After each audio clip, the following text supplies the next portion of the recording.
Sebelum kajian ini dimulai, saya akan membacakan beberapa tata tertib selama kajian berlangsung. Yang pertama, kami mohon pada semua partisipan untuk mencek-in menggunakan nama asli atau nama yang sudah dikenal.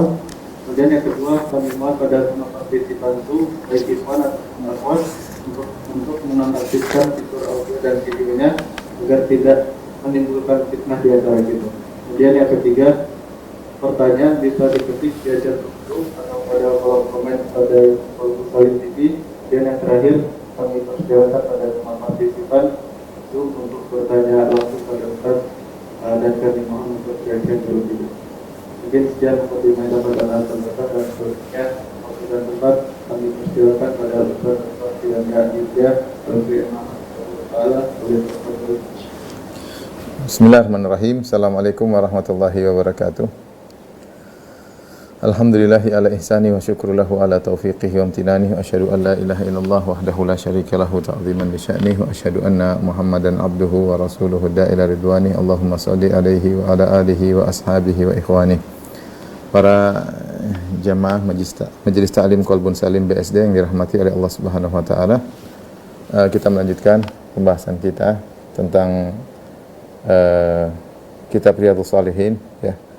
Sebenarnya ada hadis yang panjang tentang kisah Ka'ab bin Malik, tobatnya Ka'ab bin Malik dan dua temannya yaitu Murarah dan Hilal. Tapi kita lanjutkan pada hadis setelahnya, ya. Karena hadis tersebut sudah saya syarah berulang-ulang, nanti kalau ada waktu mungkin kita akan ulangi kembali. Kita masuk pada hadis berikutnya, hadis ke-22.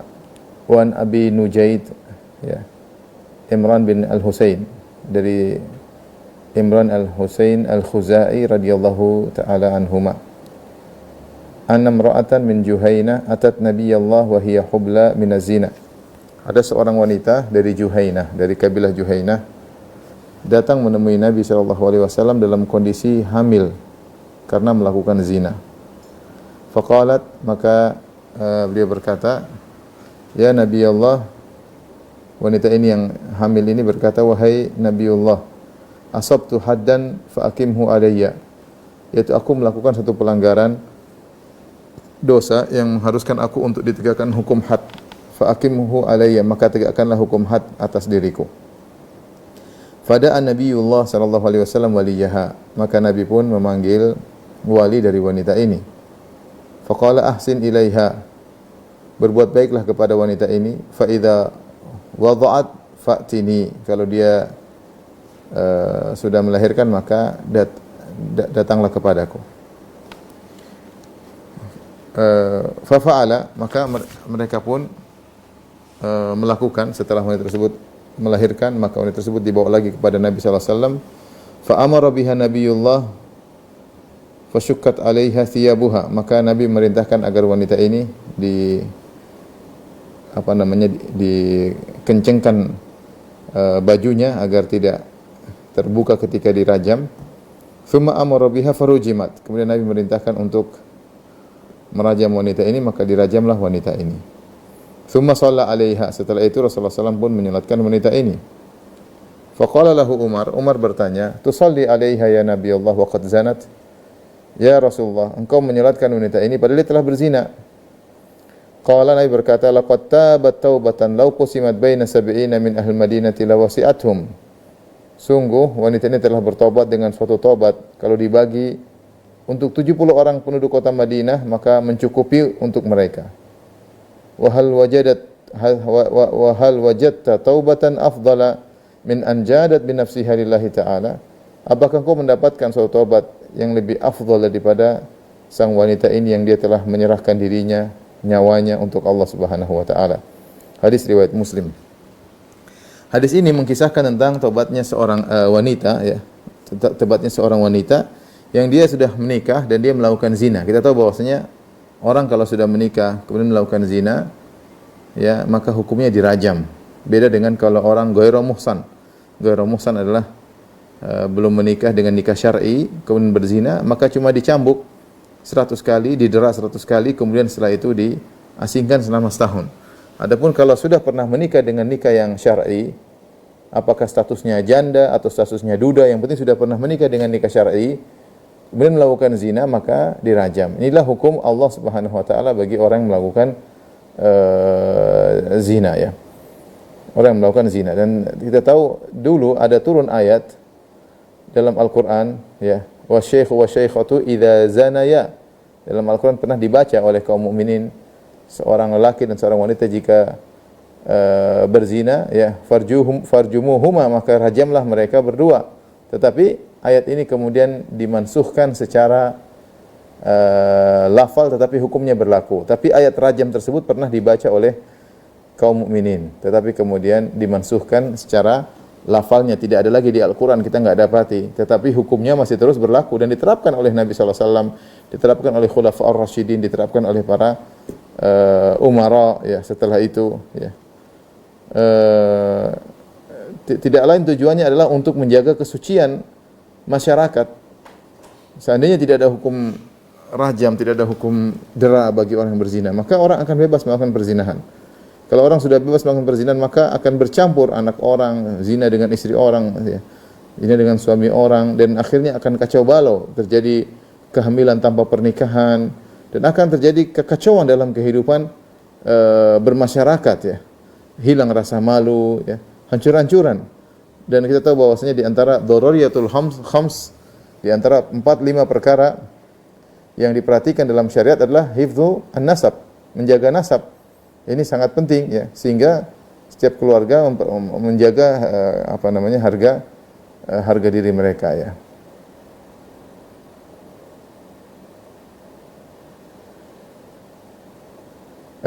Ikhwan dan akhwat yang dirahmati oleh Allah Subhanahu wa taala. Nah, wanita ini dia muhsanah, sudah menikah. Ya. Kemudian dia pun berzina. Dia melakukan perzinahan. Tetapi dia tidak betah dengan dosa yang dia lakukan. Ya, seandainya dia sembunyi, bisa saja. Ya, seandainya dia menikah langsung dengan seseorang untuk menutup aibnya, bisa saja, tapi dia tidak lakukan. Dia tidak lakukan. Maka dia tahu bahwasanya kalau dia melapor dirinya, maka dia akan disiksa dengan rajam, itu sangat pedih. Tetapi karena dia takut kepada Allah Subhanahu wa taala, maka dia pun datang menemui Nabi sallallahu alaihi wasallam. Dan ini adalah suatu perkara yang sangat luar biasa. Bagaimana dia melaporkan dirinya agar dirajam. Dan dalam Islam, seorang ditegakkan hukum had, baik rajam atau dera, ya, dengan dua cara. Cara pertama adalah ketahuan. Cara pertama adalah dengan ketahuan. Dan ini syaratnya sangat sulit. Ketahuan harus dilihat oleh 4 orang yang adil, ya. Kemudian melihat bahwasanya ember masuk dalam sumur, yaitu kemaluan masuk dalam kemaluan. Baru bisa ditegakkan hukum had. Kalau ternyata 4 orang ini cuma 3 yang melihat kemaluan masuk di dalam kemaluan, yang satunya hanya sekedar melihat penciuman, tidak sampai melihat kemaluan masuk dalam kemaluan, maka 4-empatnya didera. 4-empatnya didera. Oleh karenanya, syarat untuk ketahuan ini sangat berat dan hampir-hampir tidak pernah terjadi. Sangat sulit terjadi. Ya. Sangat sulit terjadi. Jadi 4 orang melihat, menyaksikan secara langsung bahwa telah terjadi perzinahan di mana mereka semua melihat ember masuk dalam sumur, yaitu kemaluan masuk dalam kemaluan. 4-empatnya. Adapun kalau cuma 2 yang melihat, 2-nya tidak, hanya melihat sekilas, maka 4-empatnya didera. Oleh karena saya ulangi, hukum had ditegakkan dengan ketahuan 4 orang ini sangat jarang terjadi. Sangat jarang terjadi. Tetapi yang terjadi, kemungkinan besar terjadi ditegakkan hukum had jika ada pengakuan.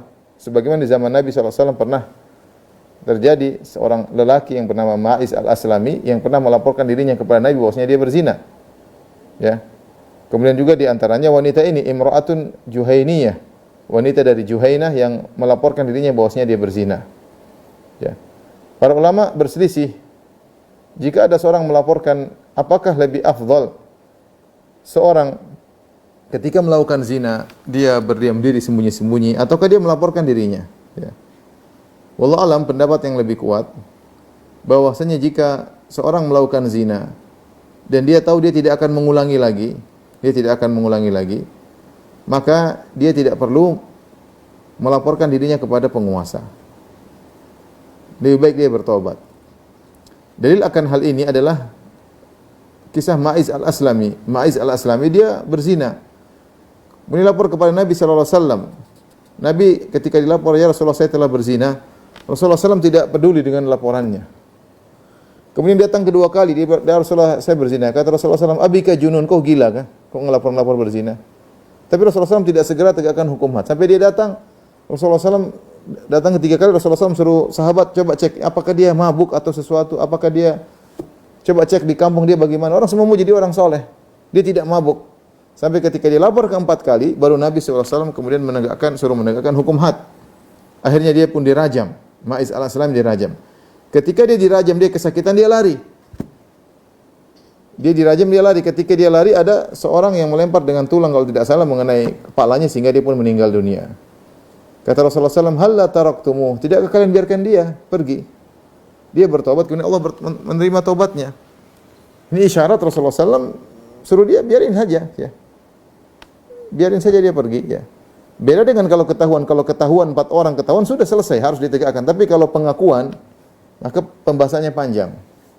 Pertama pembahasannya, apakah orang yang telah melakukan zina lebih baik dia mengaku kepada penguasa atau tidak jika penguasanya menegakkan hukum had? Maka yang benar, jika dia merasa dia tidak akan mengulangi lagi, maka dia tidak perlu mengaku.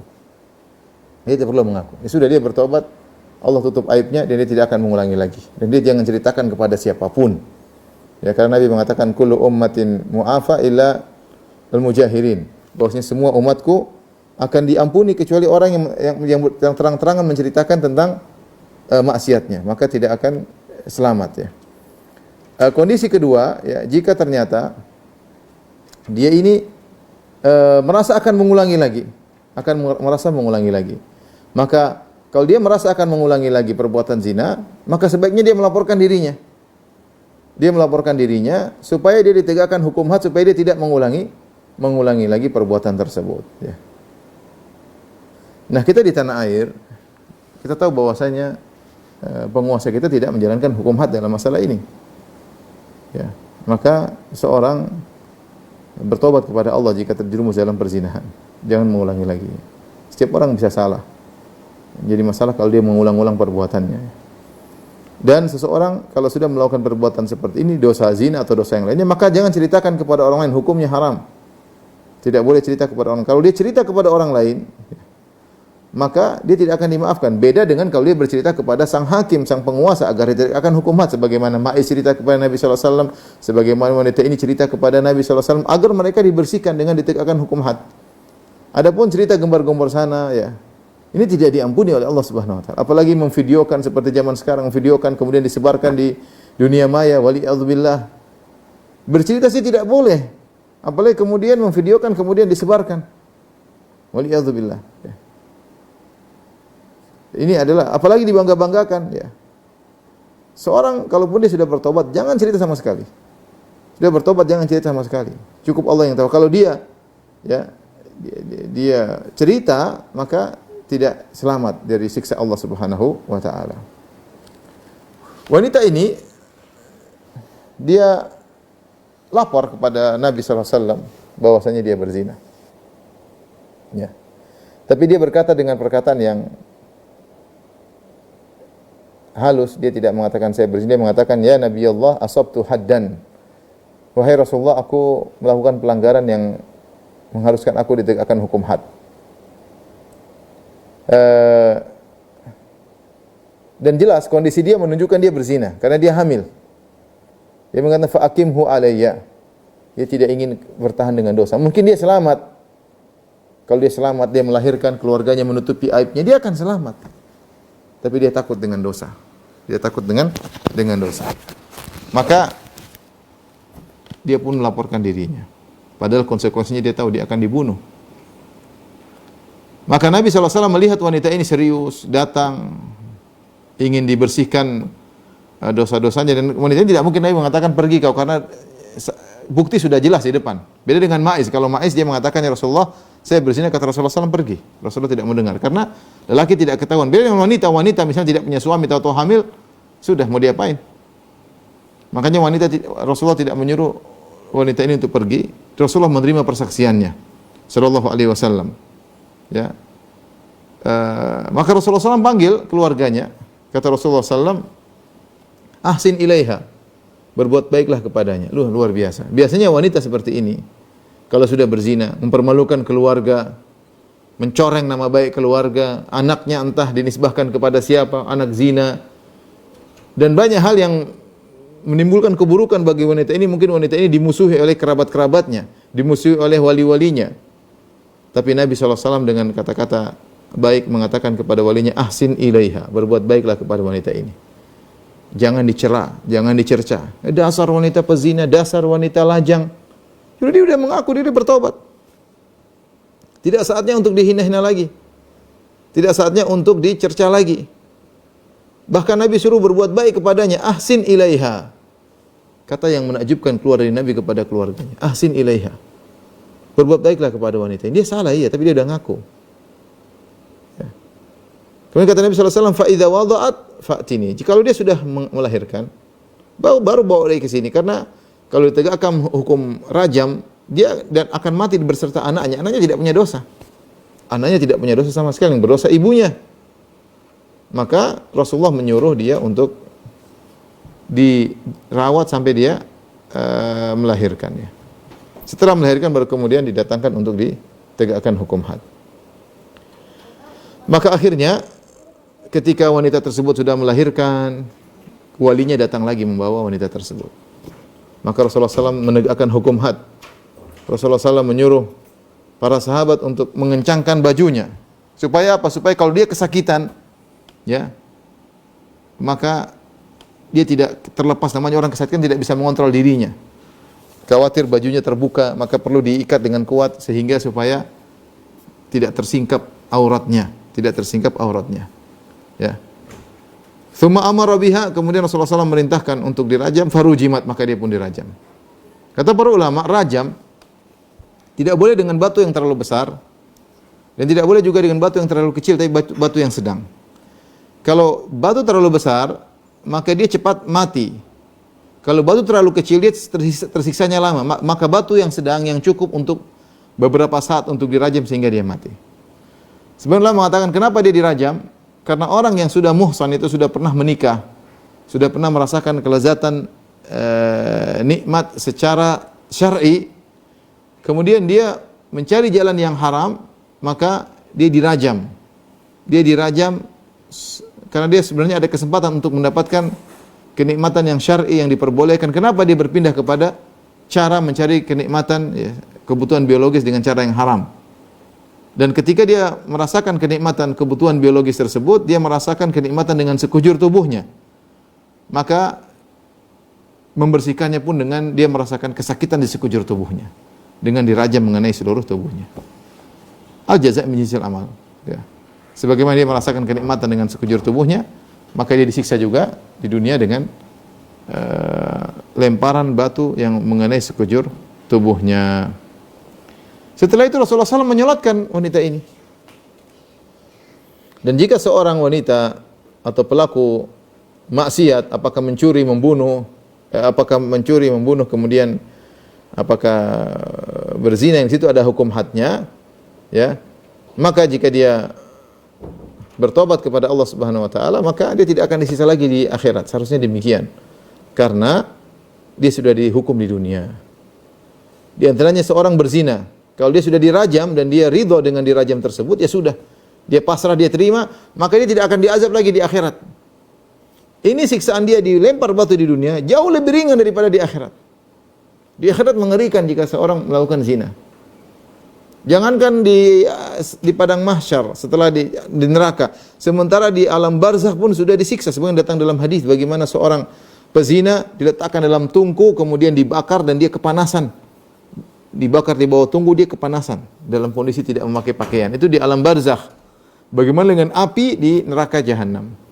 Nah, kalau dirajam memang sangat sakit, bahkan menimbulkan kematian, tetapi itu jauh lebih ringan daripada azab di akhirat kelak. Maka Nabi pun menyolatkan wanita ini. Ini juga dalil bahwasanya pelaku dosa besar tidak menjadi kafir, tidak seperti pernyataan orang-orang Khawarij. orang yang melakukan dosa besar tidak otomatis menjadi kafir. Kenapa demikian? Karena orang yang lihat wanita ini meskipun dia berzina, namun Nabi SAW tetap menyolatkannya. Nabi tetap menyolatkannya. Thumma shalla 'alaiha, Nabi pun menyolatkannya. Faqala lahu Umar bertanya, "Tusalli 'alaiha ya Nabi Allah wa qad zanat?" Wahai Rasulullah, engkau menyolatkan wanita ini sementara dia sudah berzina. Umar bertanya, bukan protes, tapi ingin tahu kenapa. Maka Rasulullah pun mengabarkan, "Laqad tabat taubatan law qusimat baina sab'ina min ahli Madinah." Sungguhnya wanita ini telah taubat dengan suatu taubat yang sangat besar. Kalau dibagi untuk 70 orang penduduk Madinah, lawasi'atum. Kalau 70 orang pelaku maksiat semuanya bertobat cukup untuk 70 orang. Ini dalil bahwasanya tobatnya sangat luar biasa, tobat yang sangat tinggi. Tobat wanita tobat yang tinggi dan menunjukkan tobat bertingkat-tingkat. Menunjukkan tobat bertingkat-tingkat. Wanita tobatnya sangat tinggi sampai kalau tobatnya dibagi buat 70 orang maka cukup.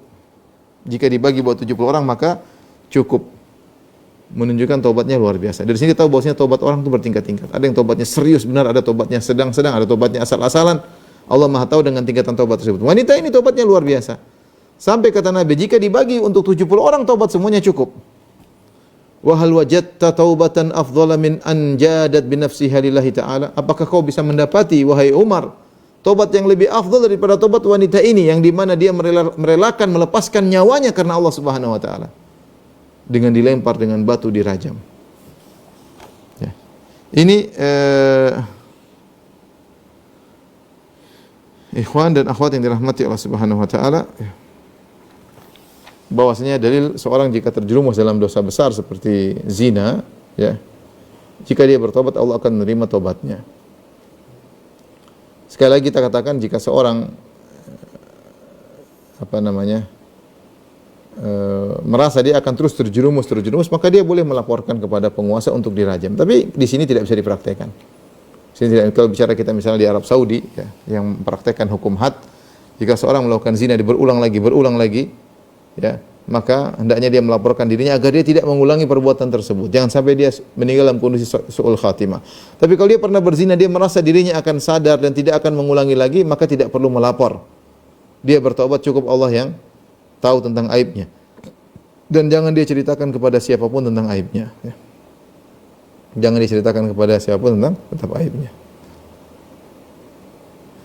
Rasulullah SAW bersabda, "Kullu ummati mu'afan ilal mujahirin." Sungguhnya seluruh umatku akan selamat kecuali yang menampakkan terang-terangan maksiatnya.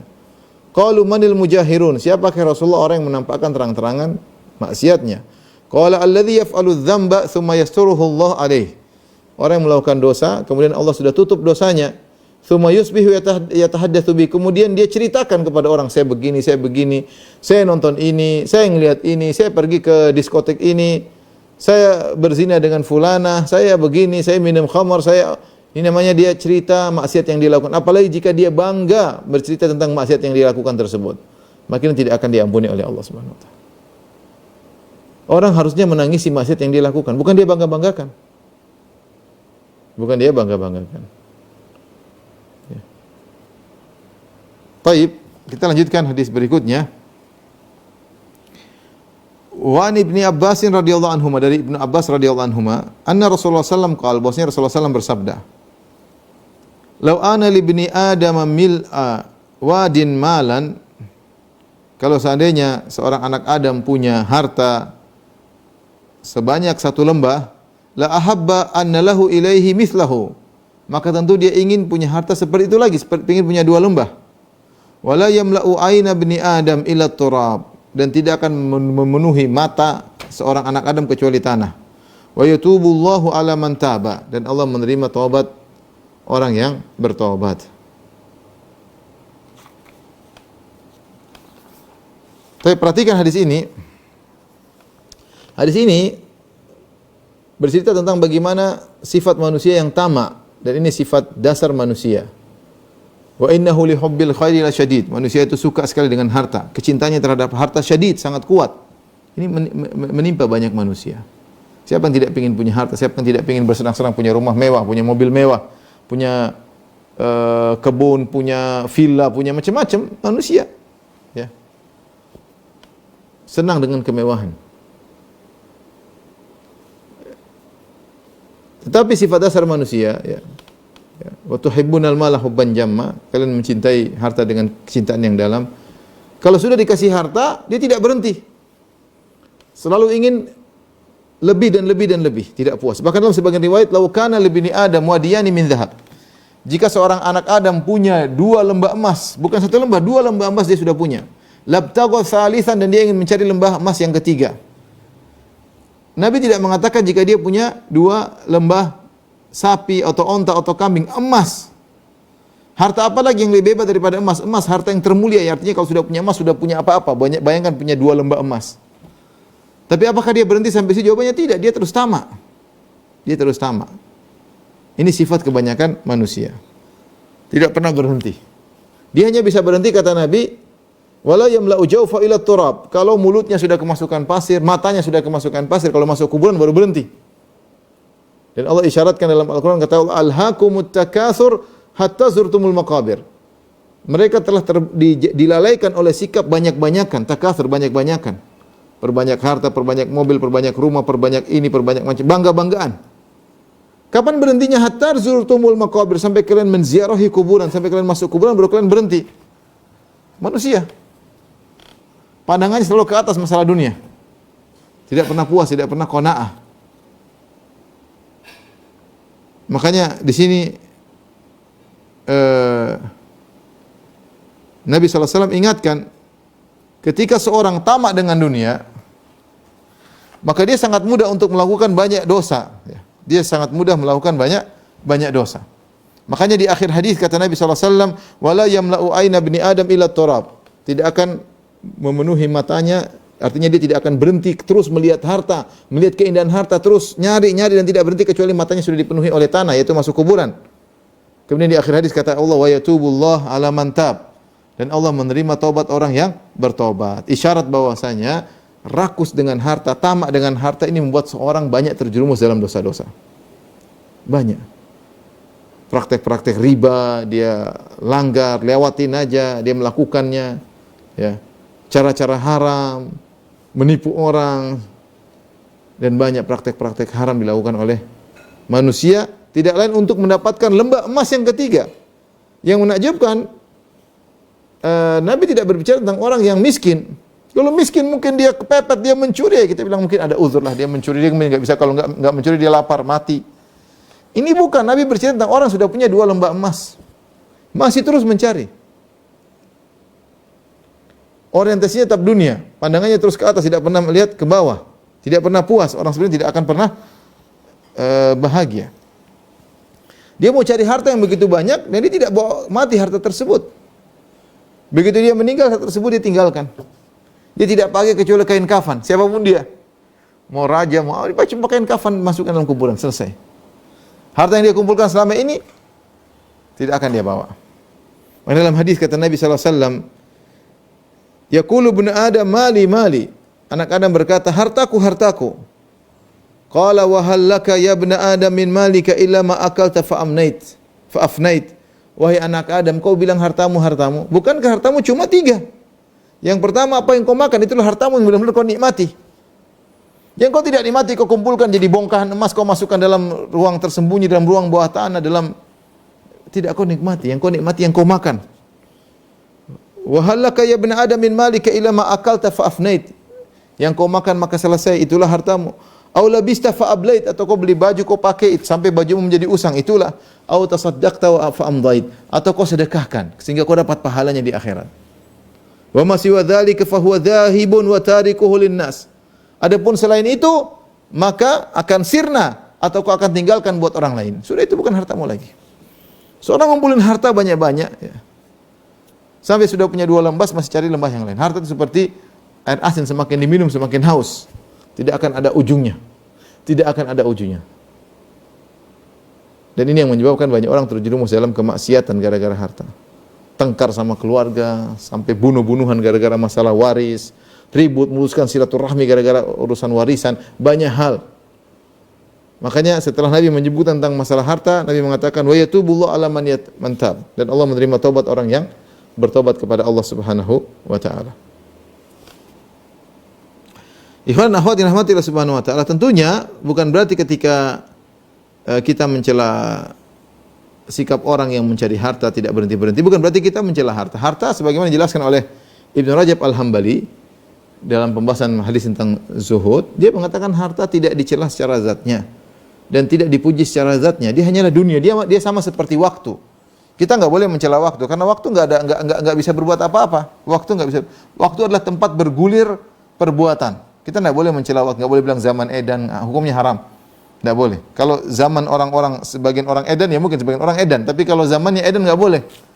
Ya Nabi pernah berkata, yaqulullah yasubbud dahar. Orang-orang mencela masa, padahal aku adalah sang masa. Artinya Allah yang membolak-balik. Uqallibul laila wan nahar, Allah yang mengatur masa. Masa tidak dinisbahkan karena masa ini tidak punya ikhtiar, tidak punya kehendak. Ya, bisa apa mah harta? Harta makanya masa. Ya, masa adalah tempat bergulirnya perbuatan. Sama seperti nggak boleh kita mencela angin, tidak boleh kita mencela panas. Misalnya yang bikin Allah Subhanahu Wa Taala. Ya, tidak boleh mencela hujan, turunkan hujan adalah Allah Subhanahu Wa Taala. Sama dengan masa itu tidak bisa dicela dan dicerca secara zatnya. Yang tercela adalah yang mengisi masa tersebut, mengisi waktu tersebut, mengisi zaman tersebut. Kalau diisi dengan keburukan maka tercela, diisi dengan kebaikan maka terpuji. Demikian juga dengan harta. Harta tidak tercela secara zatnya. Allah menciptakan harta. Allah menundukkan bumi. Walladzi ja'ala lakumul arda dhalulan famshu fi manakibiha. Dialah Allah yang telah menundukkan bumi bagi kalian, maka berjalan di segala penjuru bumi. Ya. Allah memberikan harta. Ya. Allah memberikan harta. Nah, celaan dan cercaan kembali kepada pemilik harta. Dia gunakan harta tersebut untuk apa? Kalau dia gunakan harta tersebut untuk kebaikan, untuk ketakwaan, untuk sedekah, maka jadilah harta tersebut harta yang mulia. Kata Nabi SAW, ya, ni'ma al-malu salih lirajuli salih. Kata Nabi SAW, sebaik-baik harta yang baik adalah milik seorang laki yang saleh. Seorang laki yang saleh. Kalau harta tersebut bisa jadi sangat mulia jika dipegang oleh orang yang saleh. Kenapa? Karena tersebut dia akan gunakan untuk di jalan Allah Subhanahu Wa Taala. Dia mencari lembah emas, tapi lembah emas itu bukan untuk dirinya, tapi untuk di jalan Allah Subhanahu Wa Taala. Dan dia tidak mencarinya dengan tamak. Perhatikan, seorang mencari harta dengan tamak itu tercela. Dari hadis Hakim bin Hizam, dia berkata, "Sa'altu Rasulullah sallam fa'atani, thumma sa'altu fa'atani." Aku minta kepada Nabi SAW, Rasulullah kasih. Ini ketika kalau tidak salah dalam perang Hunain. Rasulullah dapat ghanimah yang banyak. Maka Hakim bin Hizam, ponakannya Khadijah, datang kepada Nabi, dia minta, Rasulullah kasih. Setelah saya minta lagi, kata Rasulullah, ini ambil lagi. Saya minta lagi, Rasulullah kasih. Setelah Rasulullah kasih sallallahu alaihi wasallam, maka Rasulullah tegur si Hakim bin Hizam radhiyallahu anhu. Kata Nabi, "Ya Hakim, inna hadzal mal khadiratun hulwa." Wahai Hakim bin Hizam, sungguhnya harta ini adalah hijau dan manis. Harta hijau adalah manis. Hijau yaitu enak dipandang, manis enak dirasa, itulah harta. Semua orang mengakui harta. Kita punya uang, ATM sudah 100 juta aman, ATM 1 miliar apalagi aman. Tapi kalau ATM sudah tinggal 500 ribu mulai mulai deg-degan ya. Mau kalau udah punya 1 miliar mau beli apa saja bebas. Uang banyak. Maka uang itu khadirah hulwah, hijau manis. Orang punya mobil mewah, punya rumah mewah, dia pandang senang dia ngelihatnya. Dinikmati memandang harta-harta tersebut. Kenapa? Karena memang enak dipandang.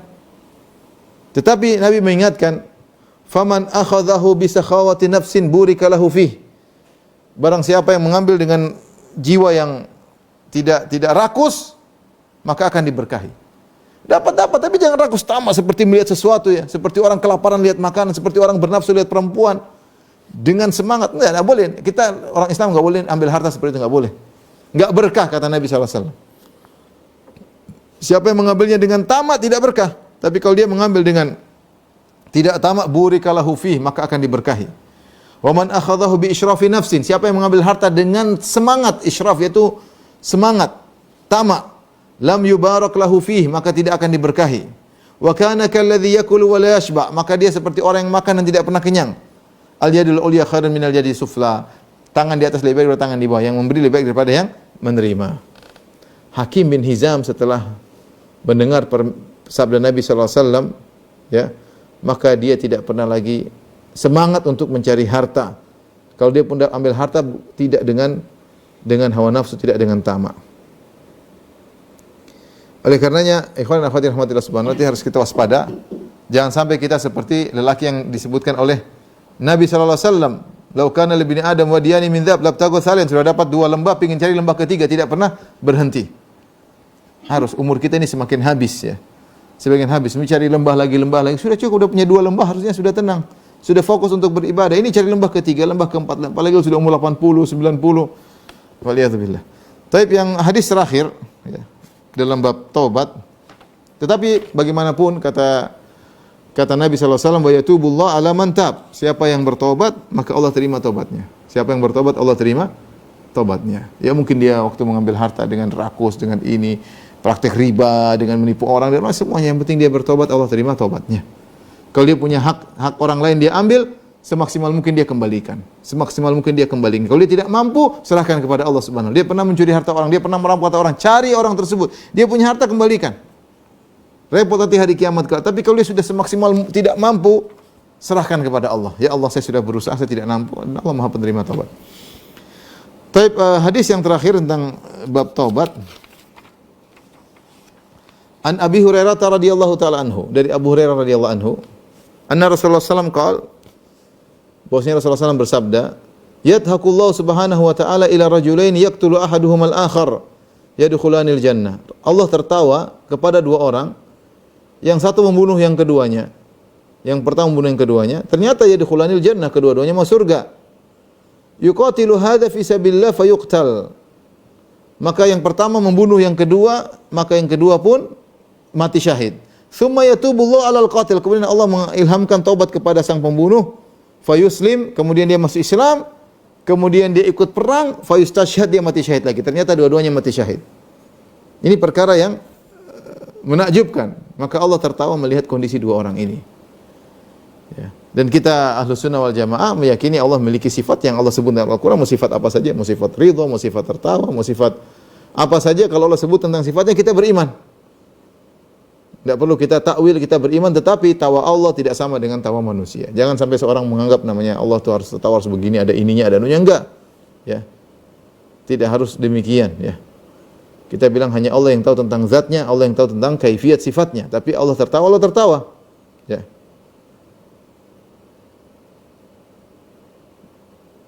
Adapun bagaimananya, yang tahu hanyalah Allah Subhanahu wa taala. Apa yang buat Allah tertawa? Lihatlah Allah membuat Allah tertawa tentang 2 kondisi lelaki ini. Lelaki ini menakjubkan. 2 A dan B berperang. Si B muslim, si A kafir. Kemudian si A membunuh B, akhirnya B meninggal mati syahid, masuk surga dia. Si A ini akhirnya Allah beri hidayah. Akhirnya dia masuk Islam, akhirnya dia perang, dia terbunuh juga. Sehingga dia pun masuk surga. Bayangkan di akhir hari kiamat mereka berdua ketemu, kok bisa kau juga di surga? Bukannya kau yang bunuh saya? Enggak, saya sudah sadar. Jadi gampangnya demikian. Mereka dulu bertengkar, di puncak-puncak pertengkaran, saling ingin bunuh-bunuhan. Bayangkan, tiba-tiba masuk surga saling sayang menyayangi. Kenapa? Karena dua-duanya sudah dua-duanya Islam, dua-duanya mati syahid. Dan Allah menghilangkan segala kedengkian. Kata Allah, "Wa naza'na ma fi sudurihim min ghillin ikhwanan ala sururin mutaqabilin." Dan kami cabut kedengkian dari hati mereka berdua. Kami cabut kedengkian dari para penghuni surga. Ya, sehingga mereka menjadi saling bersaudara ala sururin mutaqabilin, di atas dipan-dipan mereka saling berhadap-hadapan. Saking hilangnya kedengkian sama sekali, mereka kalau ngobrol saling hadap-hadapan, saling melihat. Tidak ada meremehkan di antara yang lainnya, saling menghargai. Sayang, gimana sih kalau antum ketemu dengan orang yang antum sayangi? Antum masih ngobrol semangat dengan ketemu teman lama.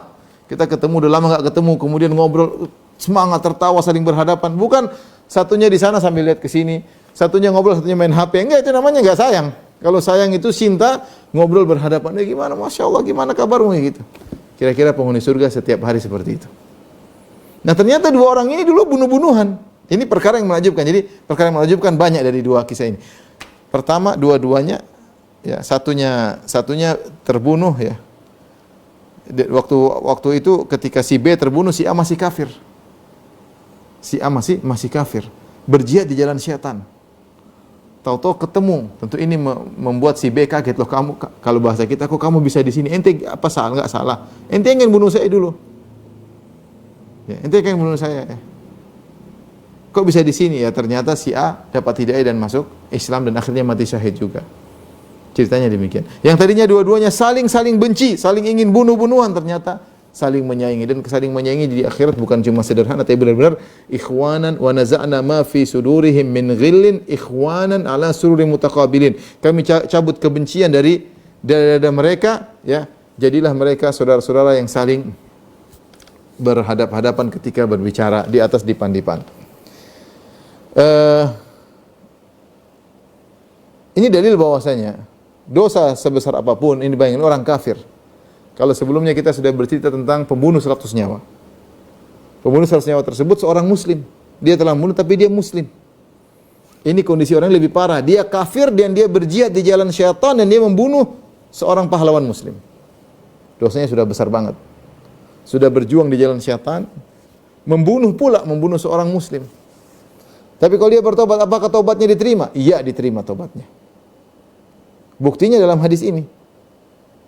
Tsumma yatubullahu 'alal qatil, kemudian Allah menerima taubat pembunuh, fayuslim, maka dia pun kemudian Allah menjadikan dia, mengilhamkan dia untuk sadar, kemudian dia dapat hidayah, dia masuk Islam, fayustashhad, kemudian dia juga mati syahid. Jadi intinya ikhwan dan akhwat yang rahmatillah subhanahu wa ta'ala, dosa sebesar apapun, ya, dosa sebesar apapun, kalau seorang bertobat kepada Allah, maka akan diampuni oleh Allah karena Allah adalah Tawwabur Rahim, Maha Pengampun lagi Maha Penyayang, ya.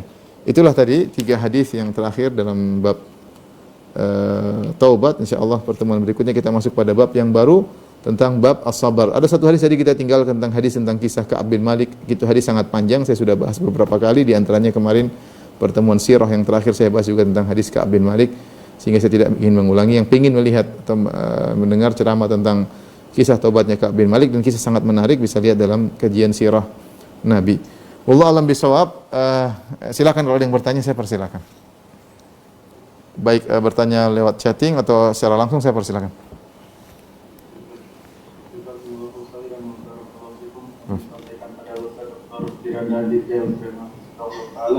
Atas materi yang telah disampaikan, semoga dapat menambah iman kita dan menambah semangat kita untuk selalu bertobat.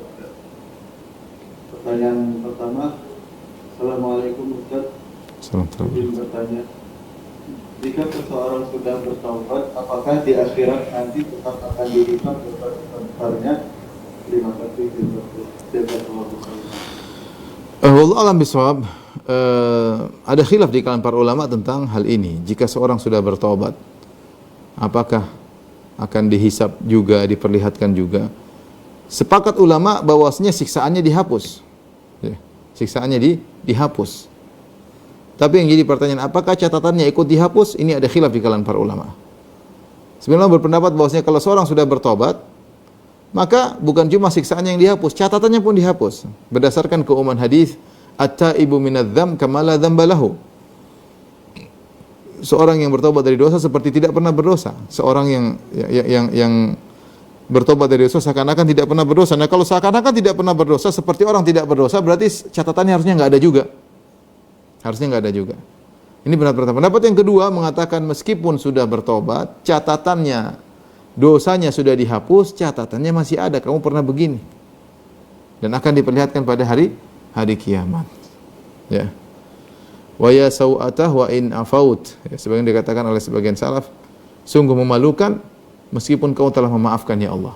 Jika aku harus diperlihatkan dosa-dosaku pada kehidupanku dahulu. Bayangkan kita, seorang pernah begini, seorang pernah begitu. Dia sudah bertobat, tidak ada yang tahu cuma Allah, tapi Allah buka, memalukan. Allah buka. Nah, semoga Allah menghapus dosa-dosa kita dan juga menghapus catatan dosa-dosa kita. Karena diperlihatkannya dosa-dosa kita pada hari kiamat adalah perkara yang sangat memalukan. Ya. Jadi ada khilaf di kalangan para ulama. Kalau saya ditanya, saya lebih cenderung bahwasanya dihapuskan seluruhnya. Dia harusnya Allah Maha Pengampun, Allah Maha Baik, Allah Maha menutupi aib. Ya, jika orang sudah bertobat dengan sungguh-sungguh berdasarkan keumuman hadis, at-taibu minadz-dzam kama la dzamba lahu. Seorang sudah bertobat dari dosa seperti tidak ada dosanya, ya. Seharusnya konsekuensi dari kesempurnaan pemaafan Allah adalah harusnya dihapuskan juga. Dan di antara nama Allah adalah Afuwun. Allahumma innaka afuwun tuhibbul afwa fa'fu anni.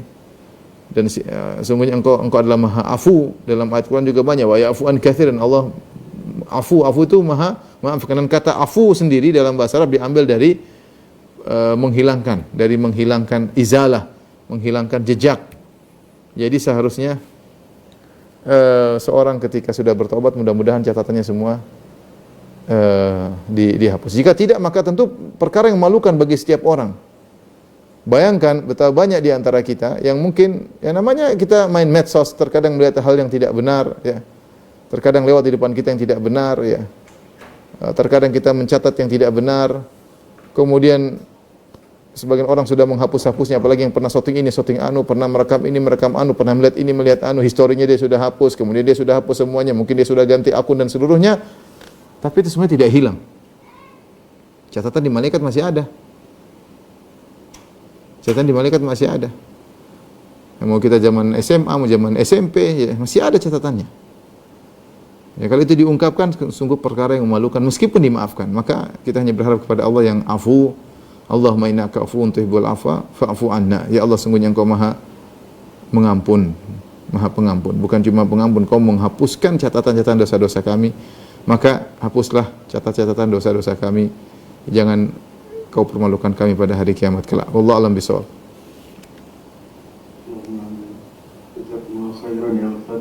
Dan selanjutnya kami panggil Al-Akh Rizal Pradana. Terima kasih. Assalamualaikum Ustaz. Waalaikumsalam warahmatullahi wabarakatuh. Saya penjual di marketplace Ustaz. Dan produk yang saya jual itu biasanya memiliki grade nilai seperti produk A. Dia memiliki grade biasa dan super misalkan. Apa-apa memiliki beberapa produk gitu, maksudnya produk gimana tuh? Grand nilai. Satu produk dengan grade maksudnya kualitasnya berbeda. Kualitas berbeda ya. Terus? Kadang-kadang orang itu order yang kualitasnya biasa, tapi karena saya juga pedagang offline, yang biasa habis di offline, yang saya kirimkan yang grade super gitu. Jadi apakah seperti itu saya termasuk menipu atau bagaimana? Tentunya tidak ya. Kalau kecuali dia merasa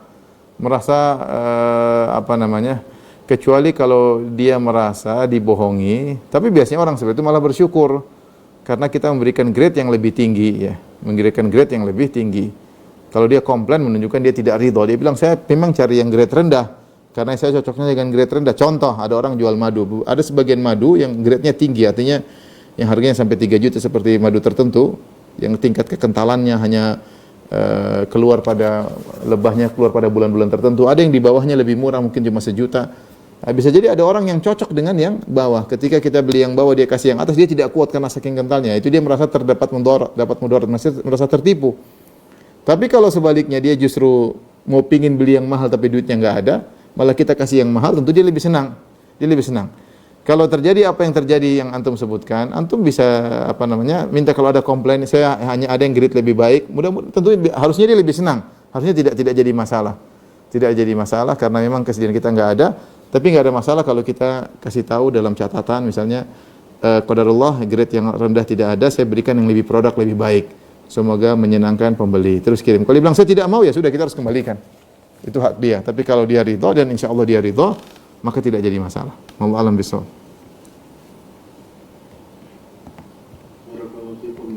Kemudian kami panggil selanjutnya Al-Akh Raymond Umam. Assalamualaikum. Waalaikumsalam. Salam warahmatullahi wabarakatuh. Yang pertama saya mau tanya, Ustaz. Apakah boleh ke negara yang menegakkan hukum rajam agar dirajam? Tadi kita bilang bahwasanya hukum asalnya seorang tidak usah melaporkan dirinya. Misalnya ada seorang melakukan zina misalnya ya, tapi dia tidak mengulangi lagi, dia sudah bertobat, dia sudah menikah, dia sudah punya anak, dia tidak melakukan zina lagi, maka tidak perlu. Yang terbaik adalah tidak usah melaporkan lagi. Dia sembunyikan. Allah Maha Pengampun lagi Maha Penyayang. Dalilnya apa tadi? Kisah Ma'iz al-Aslam tadi yang saya cerita. Ma'iz dia berzina, dia lapor, Rasulullah suruh pergi. Sampai Rasulullah mengatakan, "Abika junun, apakah kau gila wahai Ma'iz melaporkan bahwasanya kau telah berzina?" Dia bilang, "Tidak ya Rasulullah." Ya. Sampai Rasulullah mencium, apakah dia minum khamar, kok dia ngaku saya berzina?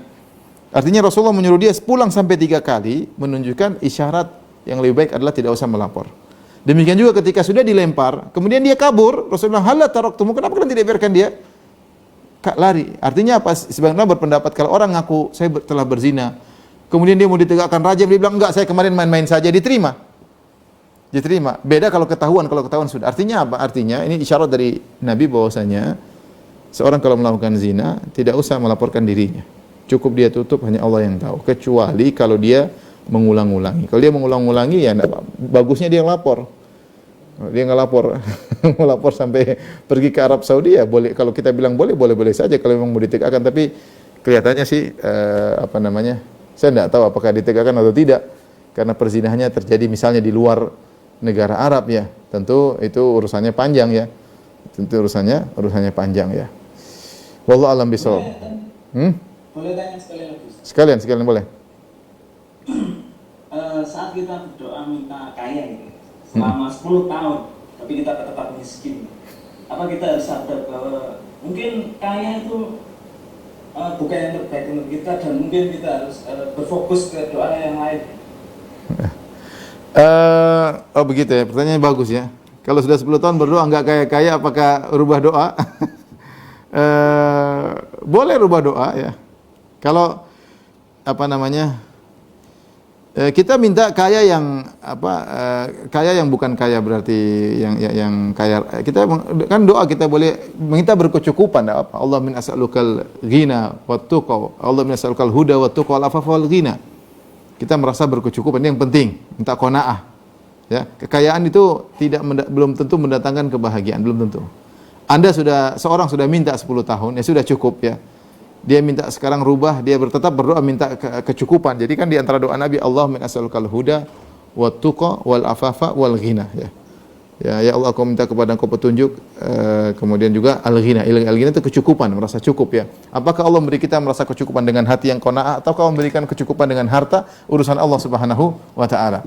Tapi pengalaman artinya minta aja, minta kalau sudah merasa sudah cukup, kita sudah sering minta, nah Allah kita minta yang lain.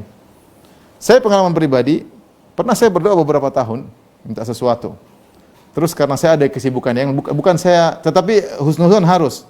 Husnuzon maksudnya Allah lebih tahu sekarang tidak pantas bagi kamu. Kemudian saya karena saking sibuknya saya berdoa yang lain, saya tidak lagi lanjut berdoa seperti itu.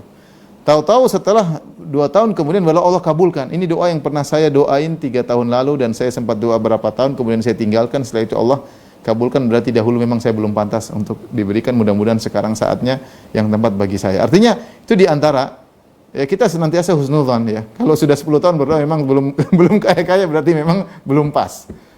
Kita nggak tahu kalau kita kaya, kita nakal, kita macam-macam, nonton sana sini, jalan sana kemari, udah macam-macam. Makanya saya harap doanya dirubah dengan Allah manasik al-huda wa tuqal afwal ghina. Ya Allah, aku mohon kepada Engkau kecukupan. Kecukupan terserah Allah mau kasih model bagaimana. Mau kasih dengan qanaah hati meskipun harta secukupnya, atau Allah mau kasih dengan harta yang banyak sehingga kita berkecukupan, terserah Allah Subhanahu wa ta'ala. Yang penting kekayaan kalau kita miliki, kekayaan yang mendatangkan keridhaan Allah untuk bersedekah, untuk membantu kerabat, untuk bersilaturahmi dan lain-lain. Allah alam bisawab. Terima kasih Ustaz. Wa jazak. Kemudian kami panggil pada Agus Putri A.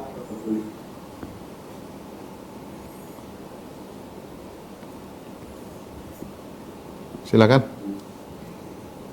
Ya, Agus Putri. Assalamualaikum warahmatullahi wabarakatuh. Ustaz. Waalaikumsalam warahmatullahi wabarakatuh. Silakan. Ingin bertanya. Silakan. Ibu saya sudah meninggal ya. Ya. Setahu saya ibu saya waktu masih hidup jarang berpuasa karena dia ada sakit. Cuma saya nggak tahu dia utang puasanya berapa. Nah kalau misalnya saya ingin berbakti sama ibu yang sudah meninggal, terus saya mau mengganti puasa ibu saya semampu saya, itu bisa nggak ya Ustaz? Tunggu, apa yakin ibu memang tidak puasa karena ibu tidak puasa kenapa? Karena ada halangan atau karena sakit atau apa, nggak tahu? Karena sakit. Sakit yang berkepanjangan? Iya, soalnya kalau misalnya dia puasa, dia tuh penyakitnya kambuh. Berarti kalau begitu, dia fidyah harusnya. Fidyah. Jadi kalau seorang yang sakit, kemudian tidak mungkin sembuh sakitnya, setiap puasa dia kambuh, sehingga bertahun-tahun, maka seharusnya fidyah. Jadi dikiaskan kepada orang yang tua, yang sudah tidak mampu untuk berpuasa lagi. Nah, di antaranya ibu bisa membayarkan fidyah. Mungkin mama dulu nggak sempat bayar fidyah, makanya ibu bikin makanan berapa bungkus, kasihkan kepada orang-orang dengan niat untuk ibu. Itu bentuk berbakti kepada orang tua, ya. Kalau misalnya nggak tahu jumlahnya berapa itu Ya kira-kira saja, kira-kira semampu kita, Ya kira-kira aja ibu berapa banyak dulu. Bisa dibagi-bagi, misalnya ibu punya anak 5, ya 5 dibagi-bagi. Misalnya ibu nggak puasa 10 tahun, ya udah. Tinggal berarti kan cuma 30 bungkus kali 10, cuma 300 bungkus bagi 5 orang. Misalnya. Ya. Ya.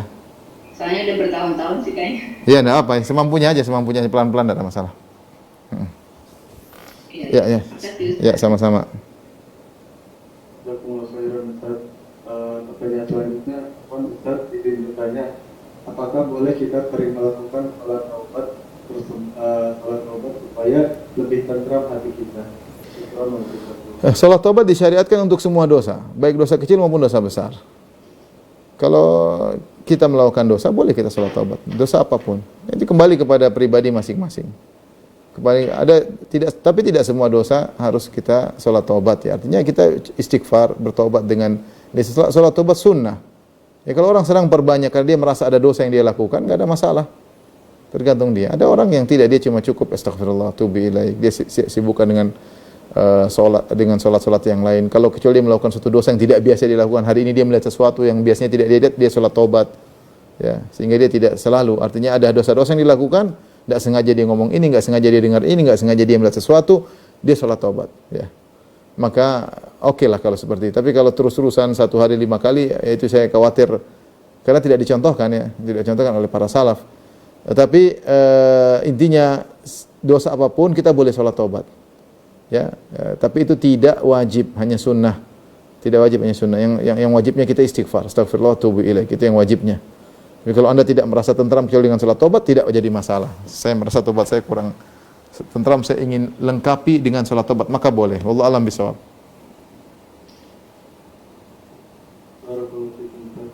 Pertanyaan selanjutnya, Assalamualaikum warahmatullahi wabarakatuh. Waalaikumsalam. Bagaimana kiat kita menjauhi dosa dan maksiat, apalagi sebagai wanita, auratnya seluruh tubuh kecuali muka dan belakangnya. Bagaimana kiat kita? Dia sebagai wanita yang bertanya, ya? Nah, sepertinya wanita. Ya, gimana? Lebih dikhususkan apalagi sebagai wanita gitu. Coba diulang awalnya, dari awal pertanyaannya. Bagaimana kiat kita menjauhi dosa dan maksiat, apalagi sebagai wanita, auratnya seluruh tubuh kecuali muka dan belakang. Ya, berusaha memakai jilbab yang syar'i, tidak keluar kecuali ada keperluan. Ya,